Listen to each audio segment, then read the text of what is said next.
পাকিস্তানের নাম নিলে নাকি দাঁত ব্রাশ করতে হয়। ভদ্রলোক আমার জিজ্ঞেস করতে ইচ্ছা করে, দুদিন আগে আমাদের একজন নাগরিক, বাংলাদেশের একজন নাগরিক অসুস্থ হয়ে পড়ে বিমানে।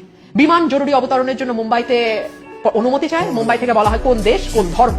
যখন শুনে বাংলাদেশ এবং মুসলমান, তারা অবতরণ করতে দেয়নি, পাকিস্তানে গিয়ে অবতরণ করতে, পাকিস্তানে ওনার জরুরি চিকিৎসা, পাকিস্তান ওনাকে পাঠায়। ওই জচ্চরকে আমার প্রশ্ন করতে ইচ্ছা করে, এরপরে ভারতের নাম শুনলে আপনার কি দিয়ে দাঁত মাজতে ইচ্ছা করে? রুমিনা ফারহানারে তার দল থেকে বহিষ্কার না করলে হয়তো আমরা সত্য কথা তার মুখ থেকে শুনতেই পারতাম না। কারণ দলে থাকলে হয়তো দলের গুণগান, দলের থেকে মিথ্যা প্রচার করত, কখনো সত্য কথা বলার সুযোগই পাইতো না। বহিষ্কার কইরা ভালোই করছে যে একে বিএনপির গোবরগুলো ফাঁস করে দিতেছে। কারণ একজন দলের ব্যক্তি জানে যে তার দল কেমন। অনেকদিন ধরে দল করে আসছে 17-18 বছর, তারপরে যখন বহিষ্কার করছে তখন তো সত্যটা ফাঁস করবে, এটাই স্বাভাবিক।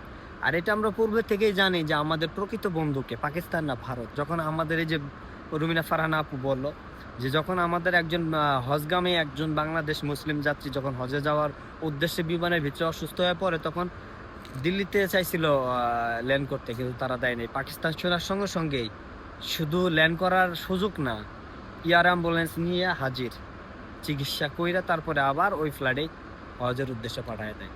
তো এখানেই বোঝা যায় যে পাকিস্তান আমাদের প্রকৃত বন্ধু।